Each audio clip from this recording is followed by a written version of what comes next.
So చాలా మందికి MLA life అంటే చాలా హడావిడిగా ఉంటుంది, ఇలా ఉంటుంది అని చెప్పేసి అంటారు కదా. ఎలాంటి థింగ్స్ ఫేస్ చేస్తూ ఉంటారు? ఇదే నా జీవన విధానం ఇలాగే ఉంటుంది. కార్లు హంగామా అట్లా ఉండవు, జనాలు వేసుకురావటం. నేను సింగిల్ గానే వస్తాను. సహజంగా కమ్యూనిస్ట్ పార్టీ నాయకులు అటువంటి హైప్ కోసం కానీ అటువంటి ఆడంబరాలు అవి ప్రిఫర్ చేయరు. సో ఎందుకు అంత వ్యతిరేకత అన్నది ప్రజల్లో వచ్చేసిందా, లేదా మిగతా పార్టీలు బలపడడం వల్ల సిపిఐ అన్నది కనిపించకుండా పోయిందా? ఎట్లా చనిపోయాడు, కొన్ని కోట్ల మంది స్పందించారు. కేసీఆర్ చంపేశారు కొన్ని కోట్ల మంది. కమ్యూనిస్ట్ పార్టీ నాయకులు కానీ విప్లవకారులు కానీ చనిపోయినప్పుడు పెద్ద ఎత్తున స్పందన వస్తుంది. డబ్బు అంగు లేకపోతే సహజంగా మాకు అందుకే ప్రపోర్షనల్ సిస్టమ్ అడుగుతాం. ప్రపోర్షనల్ సిస్టమ్ అంటే మొత్తం దామాషా ప్రాతినిధ్యం చూస్తే మేమే పెద్ద. ఎంత ఐటీ సెక్టర్ అన్నది డెవలప్ అయింది హైదరాబాద్ అని చెప్తున్నా కూడా స్కామ్ల పరంగా చాలా ఎక్కువ ఉన్నాయి, అన్యాయాలు అయితే ఎక్కువ జరిగినంటారు. సహజంగా తెలంగాణ వస్తే చాలా ఆశించారు. అద్భుతాలు ఎవరు చేయలేరు కానీ ప్రయత్నం జరగాలి. ఎందుకు మనకి ఇదంతా ఈ ఎలక్షన్స్ ఇవన్నీ మానేసి ఏదైనా ఉద్యోగం చేసుకుంటే పోయేది కదా అని ఇప్పుడేం చెప్పారా మేడం మీతో? అయిపోయింది. నేను రావటం ఇందులో పడిపోయాను. ఓకే, ఆమెకు చెప్పడానికి అవకాశం లేదు.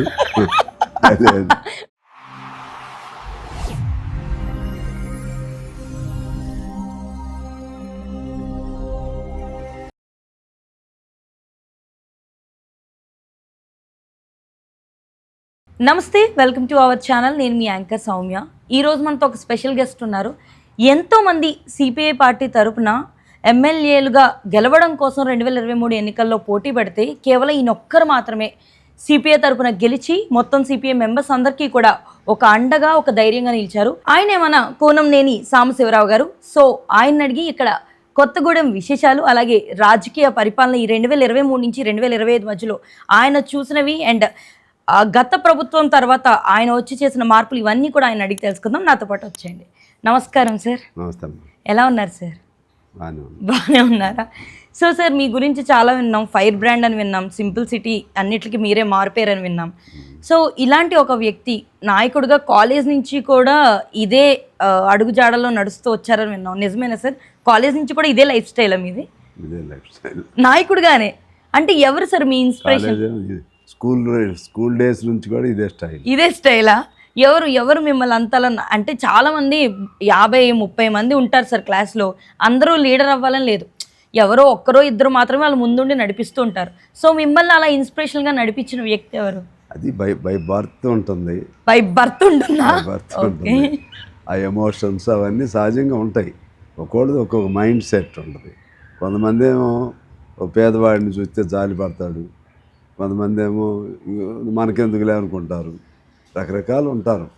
నా మనస్తత్వం డిఫరెంట్గా మొదటి నుంచి కూడా, స్కూల్ డేస్ నుంచి కూడా డిఫరెంట్గా ఉండేది. ఎవరికైనా ఇబ్బంది జరిగినా, ఎవరైనా పిల్లల్ని ఎవరైనా రౌడీజం కొట్టినా అవి ఇమీడియట్గా దాన్ని రెస్పాండ్ అవ్వడం. బేసిక్గా ఉన్న ఆడపిల్లలందరికీ కూడా మీరే అన్నయ్య అని విన్నాం, నిజమేనా? అవునా? నిజంగా అదేంటి సార్, బేసిక్గా ఆ ఏజ్లో ఉన్నప్పుడు కొంచెం అమ్మాయిలు ఇదంటే కొంచెం అబ్బాయిలు బాగా ఫోకస్ పెడతారు. అలాంటి టైం నుంచే ఎలా అలా అసలు? కాలేజ్ డేస్లోనే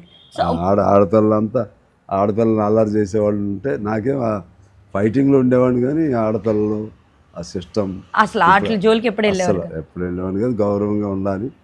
అందరేళ్లలో ఆడపిల్లలు ఉంటారు కదా, ఆడపిల్లల్ని గౌరవంగా ఉంచాలి. ఎవరైనా అల్లరి చిల్లరిగా చేస్తే అట్లా చిన్నప్పటి నుంచి కాలేజ్ డేస్లో అందుకే అందరూ అన్నయ్య అని పిలిచేవాళ్ళు అప్పట్లో. అంటే అది ఆనందకరమైన విషయమా మీకు, లేకపోతే బాధాకరమైన విషయమా? కాలేజ్ లైఫ్ అంటే కొంచెం ఎంజాయబుల్ గా అట్లా ఉంటుంది. ఆ టైప్ కాదు, నేను ఆ ఎంజాయ్మెంట్. కంప్లీట్ క్లాస్ మెటీరియల్ అంటే అన్నయ్య, అందరికి బంధుత్వం, తోడుగా నాది అప్పటి నుంచి లీడర్షిప్ క్వాలిటీస్. ఎంజాయ్మెంట్ చేసేది లేదు అసలు.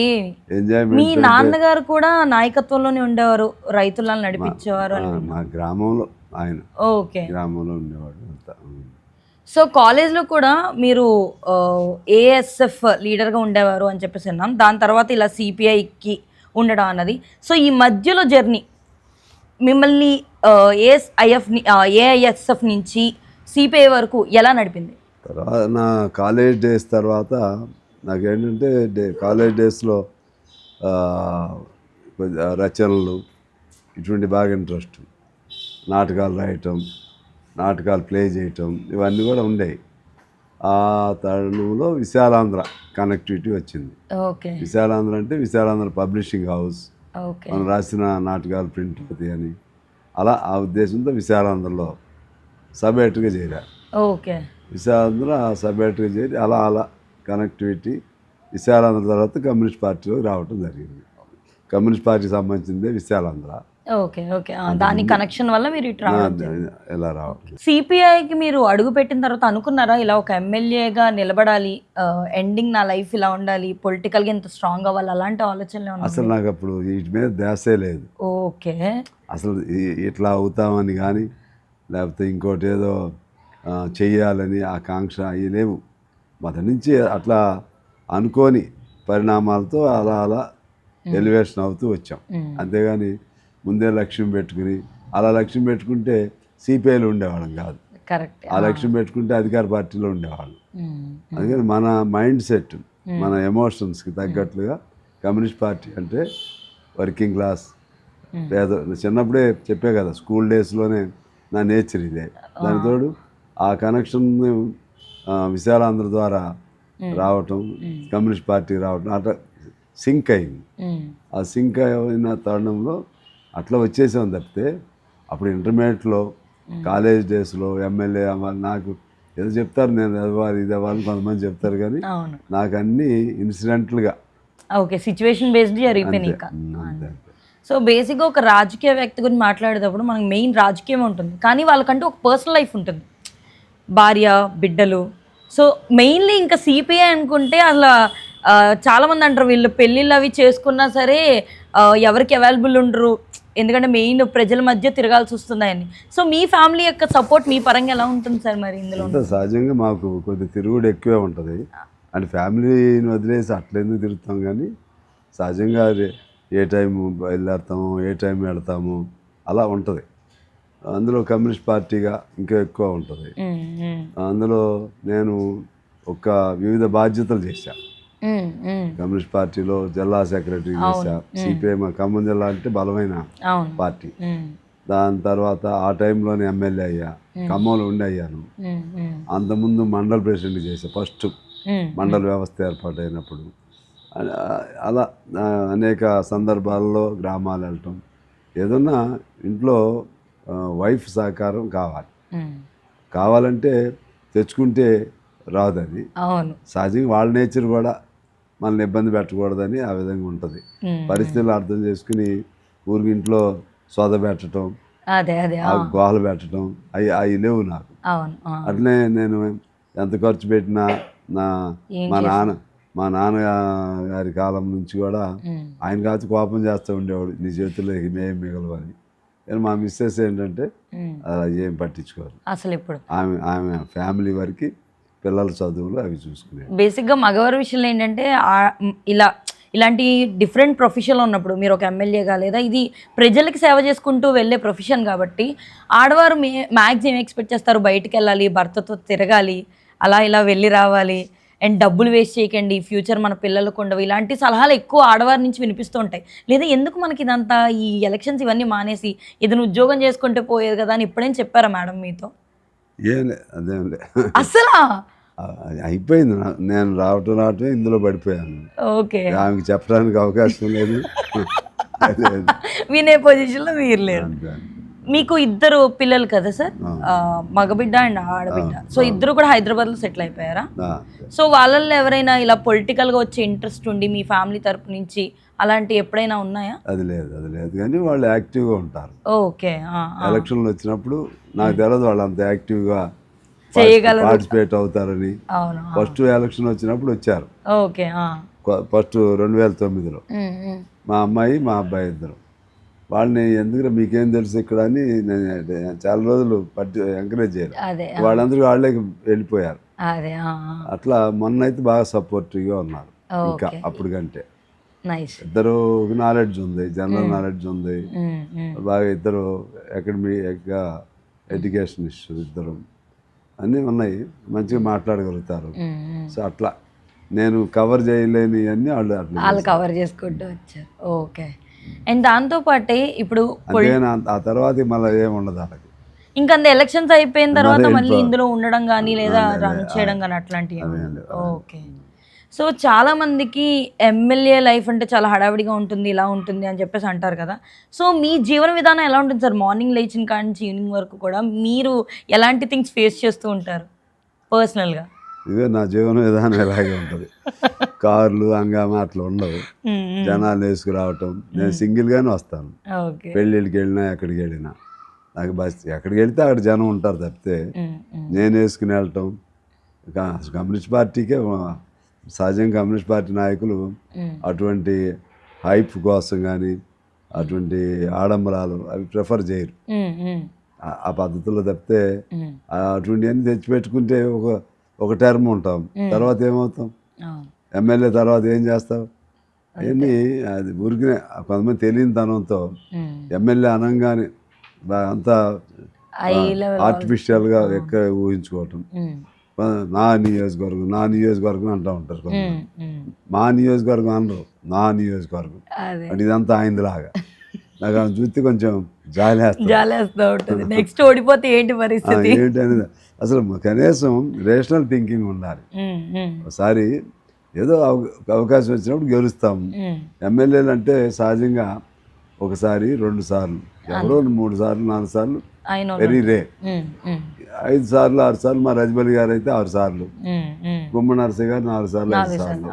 అట్లా కొంతమందికి కొన్ని అన్ని రాజకీయ పరిస్థితులు అనుకూలించి అందులో మేము కమ్యూనిస్ట్ పార్టీకి ఈ కాలంలో గెలవటం అనేది విశేషం. అందులో మా టౌన్ ప్రాంతాలు, మా నియోజకవర్గం అయినా సరే అనేక పొందికలు అటుగా Congress party support, TDP support చేశారు, సిపిఎం అందరూ సపోర్ట్ చేశారు.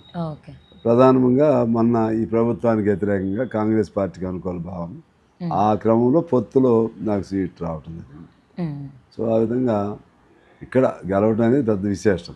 నాకు తెలుసు ఏ బ్యాక్గ్రౌండ్ గెలిచాం అంత నాకు నేనే ఊహించుకుని. అది కాకపోతే ఏదైనా సరే ఒక ఎమ్మెల్యే స్థాయికి వచ్చామంటే కొంత నీ వ్యక్తిగత సామర్థ్యం కూడా ఉండాలి, నీకు ప్రజలతో అనుబంధం బాండింగ్ ఉండాలి. అది ఉండటం దానికి ఇది తోడవ్వాలి. వాళ్ళు ఎంత వచ్చి మనల్ని పైకి లేపాలన్నా నీకు క్యారెక్టరు నీ సామర్థ్యం లేకపోతే లేవలేవు. అందుకని ఇవన్నీ గమనించుకోవాలి ఏ పొలిటీషియన్ అయినా సరే. మాకు వాళ్ళకి తేడా ఉంటుంది. బుర్జా పార్టీస్ వాళ్ళకేమో వాళ్ళు సంపాదించుకోవాలి అనుకుంటారు, ఎక్కువ మంది సంపాదించుకుని మళ్ళీ పోటీ చేయడానికి డబ్బులు కావాలి. లేకపోతే ఇంకా ఇక రాజకీయమే ఒక వ్యాపారంగా, రాజకీయాన్ని వ్యాపారంగా చూసే కాలం వచ్చేసింది. ప్రజలకి అంతే, డబ్బులు లేనిది గెలవలేరు అనే భావన వచ్చేసింది. ఆ డబ్బులు పోటీ కోసం డబ్బులు కాకుండా ఇక ఉన్నప్పుడే ఇల్లు ఏదో అంటారు ఉన్నప్పుడే ఇల్లు చక్కబెట్టుకోవాలి, ఆ టైప్ కూడా వచ్చేసారు. ఆ టైపే ఎక్కువ మంది ఉంటారు. మాకు కూడా కొన్ని అవసరాలు ఉంటాయి, పార్టీగా మాకు కూడా అవసరాలు ఉంటాయి. మేము ఏదంటే సహజంగా డోనర్స్ని అప్రోచ్ అయ్యి మా పార్టీ తరఫున అట్లా తప్పితే ఇటువంటి అలవాట్లు లేవు. ఇప్పుడు సిపి అన్నది ఇప్పుడు మనం మాట్లాడుకుంటే పొలిటికల్గా మాట్లాడుకుంటే ఎప్పుడూ కనిపించకుండా పోయింది, లేదా వీళ్ళకి బలం లేకుండా పోయింది. అసలు ఇప్పుడు ఎలక్షన్స్లో 2023లో అయితే కేవలం మీరొక్కరే అనుకోండి కదా సార్ సిపిఐ తరఫు నుంచి గెలిచింది. సో ఎందుకు అంత వ్యతిరేకత అన్నది ప్రజల్లో వచ్చేసిందా, లేదా మిగతా పార్టీలు బలపడడం వల్ల సిపిఐ అన్నది కనిపించకుండా పోయిందా? అది చాలా లోతుగా ఆలోచన చేస్తే ఆ లాజిక్ మీకు అర్థమైంది. కేవలం అసెంబ్లీ పార్లమెంట్లో సభ్యులను బేస్ చేసుకుంటే అర్థం కాదు, అది బేస్ చేసుకుంటే పోయిందని అనిపిస్తుంది. కానీ మీరు చాలా చూసుకోండి, మొన్న ఎడ్మా చనిపోయాడు, కొన్ని కోట్ల మంది స్పందించారు. కేశవరావుని చంపేశారు, కొన్ని కోట్ల మంది. మా సుధాకర్ రెడ్డి గారు చనిపోయాడు, కోట్లాది మంది. సీతారాం యేచూరి, చంద్రరాజేశ్వరరావు, సుందరయ్య గారు, ఇలా కమ్యూనిస్ట్ పార్టీ నాయకుడు గద్దర్. కమ్యూనిస్ట్ పార్టీ నాయకులు కానీ విప్లవకారులు కానీ చనిపోయినప్పుడు పెద్ద ఎత్తున స్పందన వస్తుంది. ఎందుకు వస్తుంది చెప్పండి?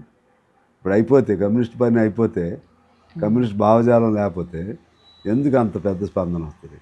అంటే ఎన్నికలు వచ్చేది సెపరేట్, ఎన్నికల అంశం సెపరేట్, ఎన్నికల్లో గెలుపోవటములు సెపరేట్, కానీ ప్రజలతో అనుబంధం అది ప్రత్యేకత ఉంటుంది.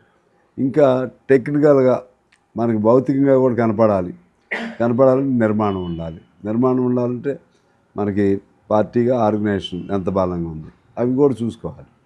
మరి మా పార్టీ 100 ఏళ్ళు అయింది, మరి కనుమరుగైపోవాలి కదా.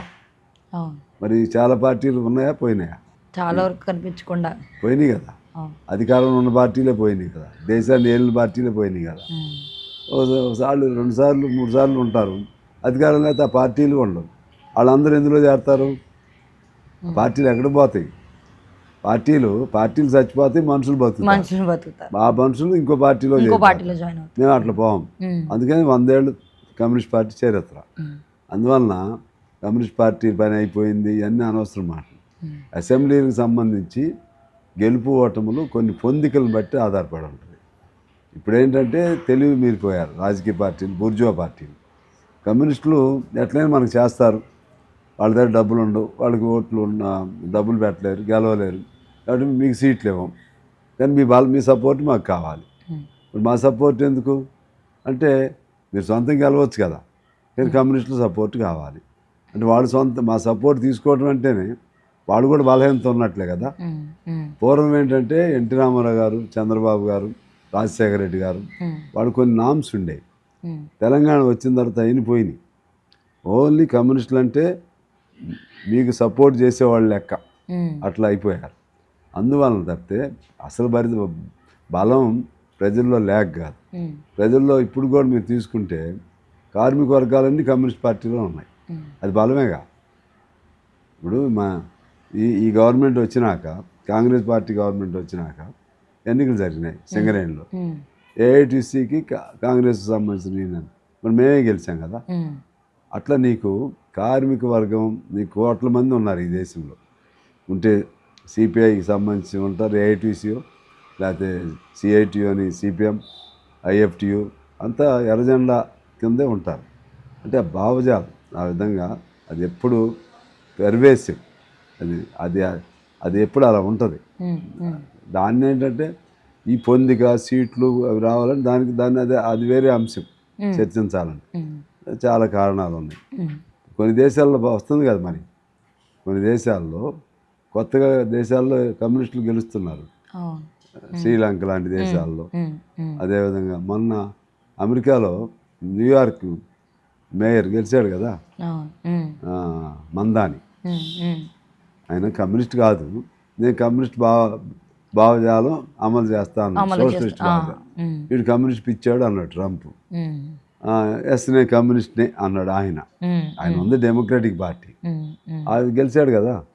అట్లా మొన్న నేపాల్లో కమ్యూనిస్టులు అందరూ ఒకటయ్యారు, వాళ్ళు నేపాల్లో కమ్యూనిస్ట్ పార్టీ ఉంది. ఇప్పుడు 1/4 కంట్రీస్లో 1/4 పాపులేషన్ కమ్యూనిస్ట్ కంట్రోల్డ్ దేశాల్లో ఉన్నారు. ఇదంతా ఇదే కదా. మన దేశ పరిస్థితుల్లో కమ్యూనిస్టులు చీలిక, ఈ కారణాలతో కమ్యూనిస్ట్ పార్టీ చీలిక అవటం. తర్వాత ఇప్పుడు నక్సల్స్ అంటే ఎవరు? సిపిఐ వాళ్ళే. CPI Marxist party, CPI Maoist, CPI ML, అలా ఆ విధంగా చీలికలు వచ్చి నష్టం జరిగింది తప్పితే దాన్ని మళ్ళీ ఎలా సింక్రనైజ్, ఎలా రీయూనిఫై చేయాలి అనేది దాని మీద సీరియస్గా ఆలోచన చేయాలి. అందరూ మార్పు రావాలి, వస్తే మళ్ళీ కమ్యూనిజం ఎప్పుడు ప్రత్యామ్నాయం ఈ దేశంలో. సో మిగతా పార్టీలకి ఎంతగానో సపోర్ట్ చేస్తున్న సిపిఐ ఒకప్పుడు ప్రజల్లో ఈ ఫీలింగ్ ఉండేది, సిపిఐ అంటే కేవలం ప్రజల కోసమే పనిచేసేది, డబ్బు అన్నది ఇందులో ఉండదు. సో ఈ రేంజ్లో మన వెనకాలే ఎప్పుడూ కూడా వస్తూ ఉంటారు కమ్యూనిస్ట్ పార్టీ వాళ్ళంటే అనే పొజిషన్ నుంచి ఎక్కడ మారింది సార్ ఇదంటే? వాళ్ళల్లో ఏమన్నా వ్యతిరేకత వస్తుందా, లేదా మిగతా పార్టీలాగే సిపిఐని జనాలు అనుకుని మార్పులు ఏమన్నా మీరు చూస్తున్నారా ఇప్పుడు ఎమ్మెల్యేగా? ఇప్పుడు నేను ఇందాక చెప్పా కదా, కోట్లాది మంది కార్మికులు మాతో ఎందుకున్నారు, కానీ ఎన్నికల్లో ఎందుకు కనబడట్లేదు? మరి ఎన్నికలు అంటే చెప్పాను కదమ్మా, మాకు కన్సాలిడేట్గా జనం ఉండరు ఒక చోట. మా వాళ్ళు స్ప్రెడ్ అయి ఉంటారు. ఆ సందర్భంలో ఏమైందంటే డబ్బు అంగు లేకపోతే సహజంగా మాకు, అందుకే ప్రపోర్షనల్ సిస్టమ్ అడుగుతాం మేము. ప్రపోర్షనల్ సిస్టమ్ అంటే మొత్తం దామాషా ప్రాతినిధ్యం చూస్తే మేమే పెద్ద పార్టీ అవుతాం, కాంగ్రెస్, బీజేపీ, నెక్స్ట్ కమ్యూనిస్టులు అవుతారు.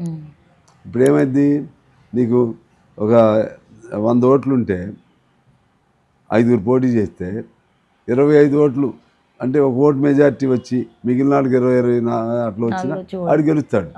మిగిలిన వాళ్ళందరూ వ్యతిరేకించినా సరే అట్లా లెక్క వచ్చినప్పుడు కమ్యూనిస్టులుగా అంగు ఆర్బాటు డబ్బు అన్నీ కూడా మా బలహీనతలు ఉన్నాయి. కాబట్టి తర్వాత అధికార పార్టీ కొద్దిగా అధికారం మళ్ళీ నెక్స్ట్ అధికారంలోకి రావడానికి ఫైట్ చేసి మెయిన్ అపోనెంట్ వాడు కొద్దిగా సహజమైన అడ్వాంటేజెస్ ఉంటాయి.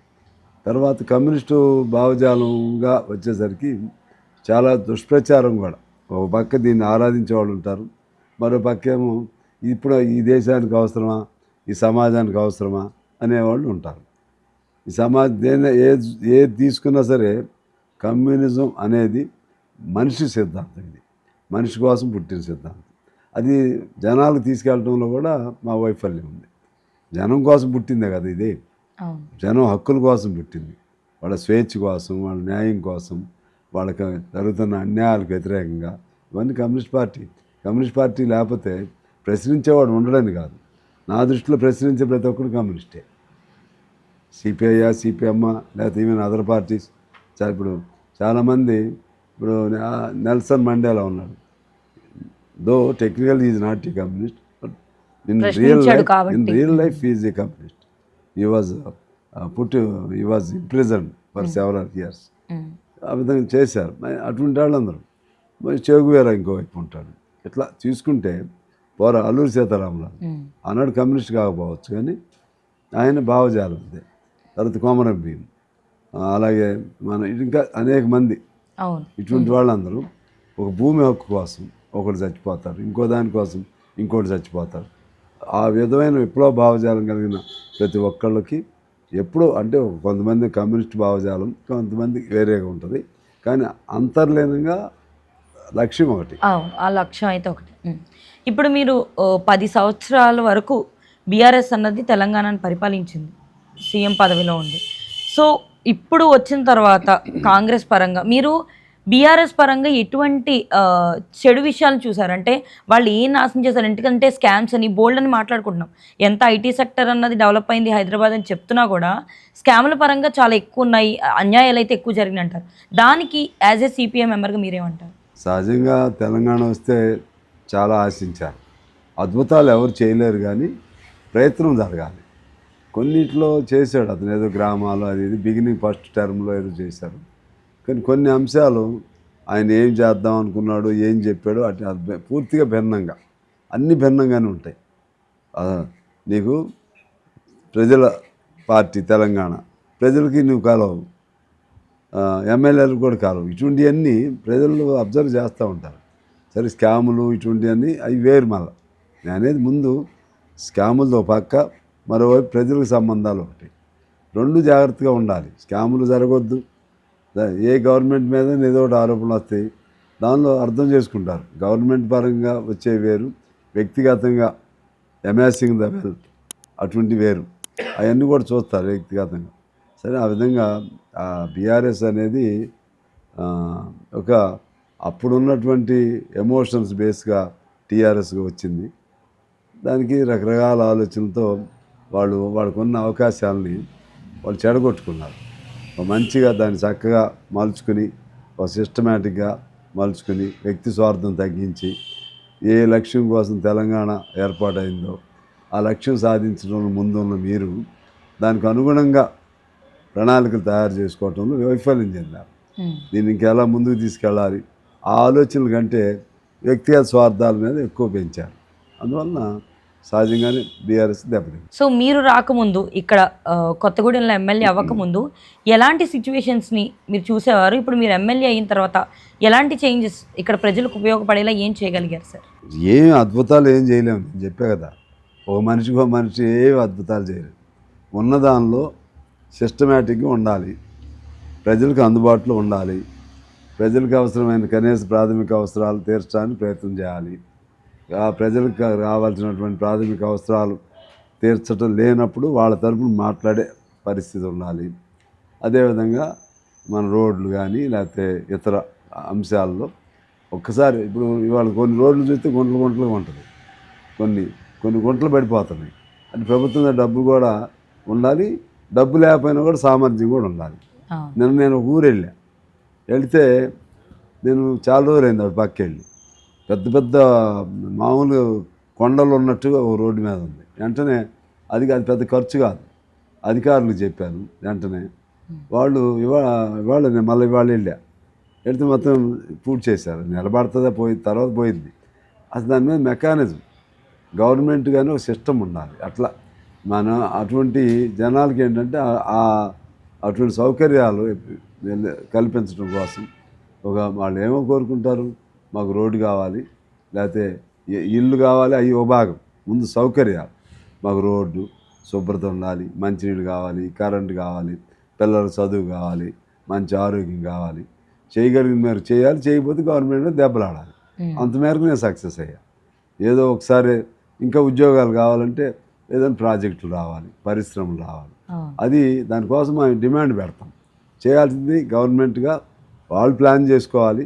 ఏ ప్రాంతాన్ని ఎట్లా అభివృద్ధిని అభివృద్ధి ఎలా తీసుకెళ్ళాలి, అది గవర్నమెంట్గా ప్లాన్ ఉండాలి. మేము సూచనలు చేస్తూ ఉంటాం. ఆ విధంగా అందుబాటులో ప్రజలకు ఉండాలి, ప్రజలకు అందుబాటులో ఉండాలి, ప్రజల అవసరాలు గుర్తించాలి, గమనించాలి, వాటిని తీర్చడానికి ప్రయత్నం చేయాలి. అన్నీ తీర్చలేకపోయినా అటువంటి ఎమ్మెల్యే నా దృష్టిలో సక్సెస్ఫుల్ ఎమ్మెల్యే. ఇప్పుడు కాంగ్రెస్ పార్టీ ఇప్పుడు మీకు ఇక్కడ సహాయపడింది కొత్తగూడెంలో నగ్గడానికి. సో ఇప్పుడు అధికారంలో ఉన్న పార్టీ కూడా కాంగ్రెస్ పార్టీ. కంపేర్ చేసుకుంటే మిగతా వాటితో పోల్చుకుంటే మీకు సపోర్ట్ ఎక్కువ ఉంటుంది కాబట్టి మీకు నిధులు రావడం కానీ సమకూరడం కానీ ఈ విషయాల్లో మీకు సపోర్ట్ అయ్యే ఛాన్సెస్ ఎక్కువ ఉన్నాయంటే మీరు ఒప్పుకుంటారా? కొంచెం అడ్వాంటేజ్ ఉంటుంది. ఎందువల్లంటే ఆ పరిచయాల వలన కానీ, లేకపోతే పొత్తులో గెలిచారు కాబట్టి సహజంగా అధికార పార్టీ వాళ్ళ ఎమ్మెల్యేలు కొద్దిగా ఎక్కువ ఇచ్చుకుంటారు. అది న్యాయమా అన్యాయం అని అను కానీ ఎవరు పక్కన వెంటబడి అడుగుతూ ఉంటారు, తీసుకుంటారు. నేను కూడా బాగా వెంటబడతా ఉంటాను. ఏది పని కావాలన్నా కొద్దిగా ఎక్కువ తెస్తాను నేను. ఎవరైనా తెచ్చుకుంటారు, నేను కూడా మంత్రులు ఎలా తెచ్చుకుంటారో అంత తెచ్చుకుంటా ఫండ్స్. అంటే కొన్ని అధికారులు ఇచ్చేవి ఉంటాయి వాళ్ళ చేతుల్లో, కొన్ని మంజూరీలన్నీ వాళ్ళే చేస్తారు, ఇలా ఉంటాయి. ఆ విధంగా చూస్తే పర్వాలేదు. సార్ ఇప్పుడు ఫైనల్లీ మీరు మీ యొక్క కొత్తగూడెన్ని మీరుండే ఇంకో 3 సంవత్సరాల్లో ఏ పొజిషన్లో చూడాలనుకుంటున్నారు? కొన్ని కావాలి. కొత్తగూడెం మరింత అభివృద్ధి చెందాలంటే ఇప్పుడు కార్పొరేషన్ ఒకటి తీసుకొచ్చాం. ఆ కార్పొరేషన్ స్టెబిలైజ్ చేసుకోవాలి. మున్సిపల్ కార్పొరేషన్ దానికి సంబంధించినటువంటి సిస్టమ్స్ అన్నీ ఇంకా చేసుకోవాలి. అలాగే ఇప్పుడు 800 మెగావాట్స్తో ఒకటి వస్తుంది పాల్వంచికి సంబంధించి. అలాగే హెల్త్ యూనివర్సిటీ వచ్చింది, ఎర్త్ యూనివర్సిటీ, ఇలా కొన్ని వచ్చినాయి. ఇంకా మాకు విమానాశ్రయం అనేది ఒకటి రావాలి. పెద్ద బైపాస్ రోడ్లు కూడా మంజూరు అయింది. అవన్నీ అయిపోతే విమానాశ్రయం ఒకటి, కొన్ని మైన్స్ రావాలి. ఇటు మైన్స్, అటు ఎన్ఎండిసి ఒకటి ఉంది. మాకు ఎవరికి లేని అడ్వాంటేజెస్ ఉన్నాయి. ఆ రోజుల్లోనే 100 ఎకరాలతో ఒక్కో పరిశ్రమ ఉంది. అవన్నీ క్షీణించే దశలో ఉన్నాయి. సహజ సిద్ధమైనటువంటి వనరులు ఉన్న ప్రాంతం ఇది. కోళ్ళు ఇటువంటి అన్నీ అవన్నీ కూడా క్రమే డిప్లీట్ అవుతున్నాయి. దాని మళ్ళీ కొత్త బావులు ఇంకా ఉన్నాయి, ఇంకా రిసోర్సెస్ ఉన్నాయి. దాన్ని ఉపయోగించి మళ్ళీ తీయాలి. దాని మీద శ్రద్ధ పెట్టడం కోసం నా ప్రయత్నం నేను చేస్తున్నాను. So thank you so much sir. చాలా వాల్యుబుల్ ఇన్ఫర్మేషన్ ఇచ్చారు. అండ్ ఇంకా మోర్ డెవలప్మెంట్ అన్నది ఇక్కడ కొత్తగూడెంలో మీ ద్వారా జరగాలని మనస్ఫూర్తిగా కోరుకుంటున్నాను. ఓకే అమ్మా, థ్యాంక్ యూ.